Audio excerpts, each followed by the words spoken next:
Meu nome é Rodrigo Fukuoka, eu sou policial há 22 anos. Atualmente eu sou chefe dos investigadores da DEATUR, Delegacia de Atendimento ao Turista. No início não, né? Acho que nenhuma família, infelizmente, né?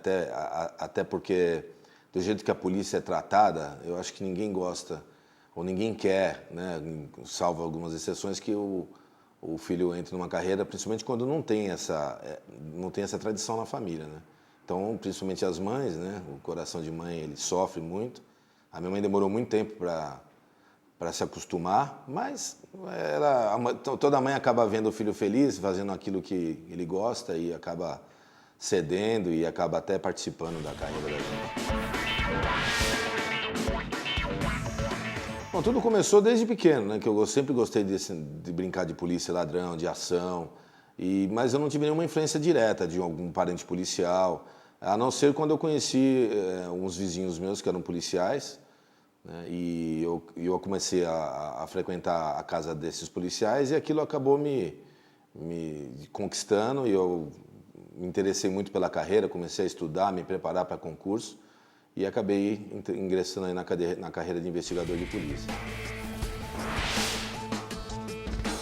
Eu entrei na polícia até por conhecer já esses amigos meus que eram policiais. Eu tinha paixão para trabalhar no Garra, né? Que era o grupo tático, ou era o único grupo tático, o grupo operacional da Polícia Civil era o Garra. Quando eu entrei na polícia, quando eu ingressei na polícia só tinha o Garra. E meu sonho era trabalhar no Garra. Aí acabei indo para homicídios, fui trabalhar na divisão de sequestro, e da divisão de sequestro eu continuei tentando o ingresso no Garra e acabei conseguindo isso em 1990.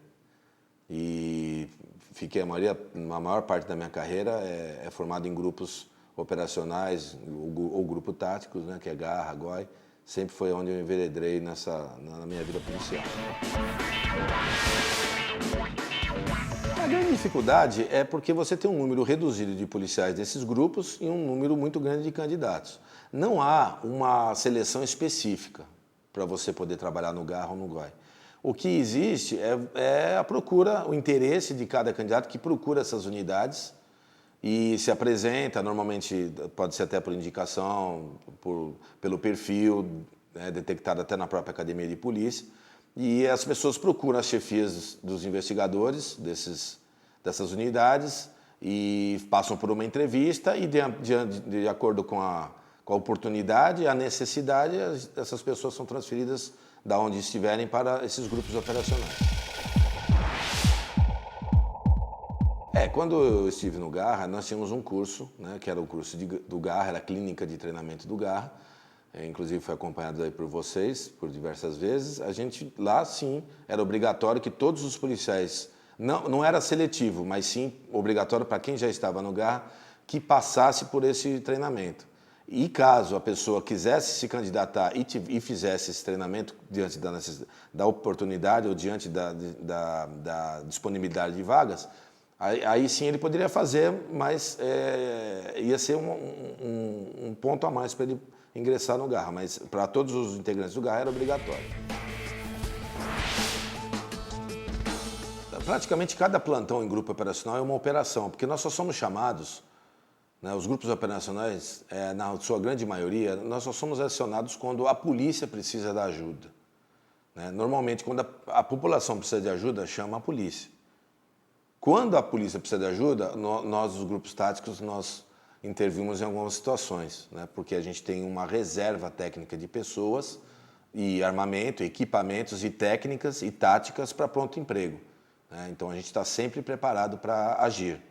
Então, a nossa vida praticamente é uma operação, porque toda vez nos plantões quando você inicia um plantão, você nunca sabe onde você vai parar, né? E nem se vai acabar, quando vai acabar o plantão. Então você sai para a rua, né? Você acaba ficando distribuído na cidade, porque a cidade é muito grande, então você não pode também estar baseado, concentrado num lugar. Quando alguém precisar, num horário de pico, na cidade de Tiradentes, por exemplo, que é um dos nossos extremos, ou em Parelheiros, a gente levaria um tempo muito grande para chegar e o que comprometeria a operação. Então a gente tem que estar no pronto emprego. Então a gente sai, fica distribuído em regiões e quando precisa, a gente é acionado. Toda a ocorrência policial, ela não tem como você saber como ela vai começar e como ela vai terminar.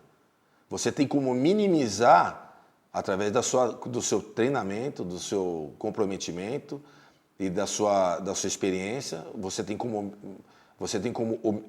diminuir os riscos, mas às vezes as ocorrências começam de uma forma muito singela e assim, sem perigo nenhum, ela no decorrer da ocorrência ela pode se transformar numa calamidade, numa coisa violenta.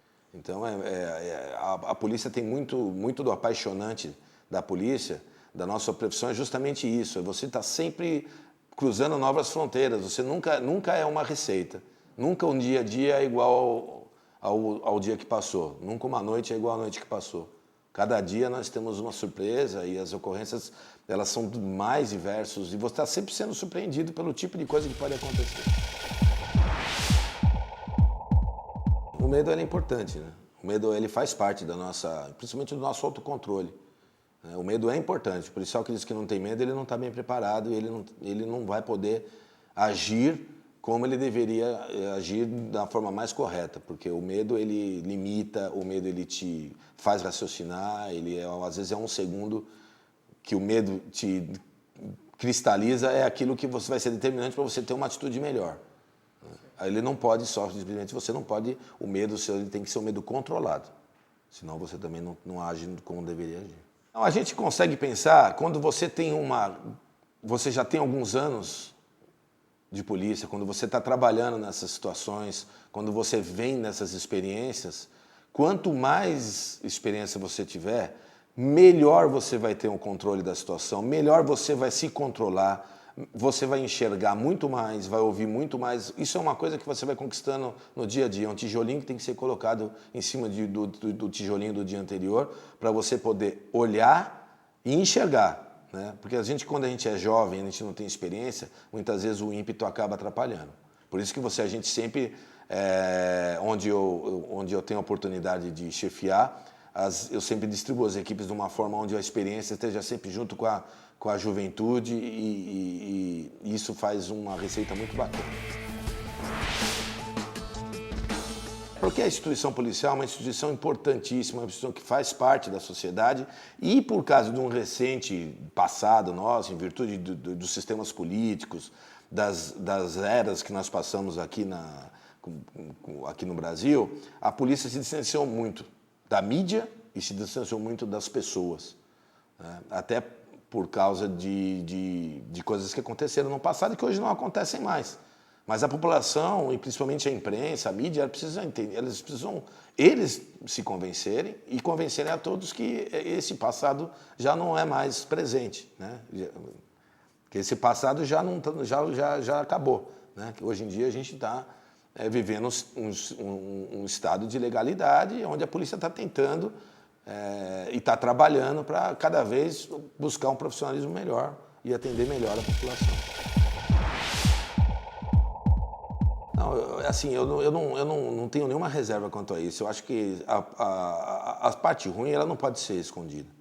Ela tem que ser noticiada, ela tem que ser mostrada, até porque a gente precisa cortar a própria carne para poder atingir uma melhora profissional. Agora, por outro lado, era importantíssimo um programa como esse para mostrar o lado bom, porque normalmente infelizmente o que dá manchete são as coisas ruins. Mas a gente tem muita coisa boa para mostrar, a polícia tem muita coisa que a população precisa enxergar, que precisa conhecer principalmente. A gente precisa sair do anonimato, a polícia precisa ter os seus heróis, precisa ter as pessoas que representam a polícia, precisa se inserir na sociedade de uma forma completa. E para isso o programa está sendo o nosso porta-voz, para mostrar que a gente tem um lado muito bom e a gente está trabalhando e enfrentando um monte de problemas que infelizmente existem e estamos tentando nos superar, nos reinventar a cada dia. A Delegacia de Atendimento ao Turista, ela foi criada para atender, como São Paulo é um foco muito grande de turista, né, principalmente do turismo de negócios, ela foi criada para atender essa demanda de pessoas que vêm à nossa cidade, né, que vêm ao nosso país, para serem atendidas de uma forma, vamos dizer assim, mais especializada, né? Porque como são milhões e milhões de turistas diariamente aqui nessa cidade, há necessidade de ter uma estrutura, de saber quais são os maiores problemas que essa massa enfrenta, quais são as necessidades, quais são os criminosos que se especializaram em atacar essas pessoas, que infelizmente, como todos os outros segmentos, as pessoas se especializam, o bandido se especializa. Então a gente precisava ter uma delegacia, essa delegacia foi criada para isso, para combater e para defender o turista, né? Combater essas quadrilhas e defender o turista. E orientar na parte de orientação, na parte de assistência também. Muitas vezes, como a nossa delegacia lá obrigatoriamente tem pessoas que falam outras línguas, frequentemente nós somos chamados quando os consulados não conseguem atender ou quando não há oportunidade, a gente acaba representando através da interpretação da língua dentro das nossas limitações, mas a gente vai tentando atender o máximo de pessoas e de línguas para a gente poder fazer a comunicação entre a autoridade policial do local com o turista. Criminalmente falando, para nós a prostituição ela não é crime, tá? É uma atividade que infelizmente também não é uma atividade que tenha algum tipo de amparo, ou regulamentação, legislação nenhuma. Mas não é crime. O problema nosso são essas estruturas que exploram a prostituição. E é onde acabam agregando um monte de outros crimes juntos. Para os jovens fukuokas aí, eu acho que nada vai dissuadi-los de ser policial, né? Tem certas pessoas, eu me coloco nesse meio, o meu destino, o que eu queria e o que eu decidi ser é policial. Então, nem que chovesse canivete, eu entraria na polícia. Agora, para quem tem dúvida, para quem está procurando uma profissão como uma outra qualquer, tem que parar e pensar. Conhecer, procurem saber como funciona, principalmente com relação a salários. É uma condição muito difícil, né? Sem entrar em nenhum tipo de campanha salarial aqui, mas é uma realidade difícil, é uma remuneração pequena, né?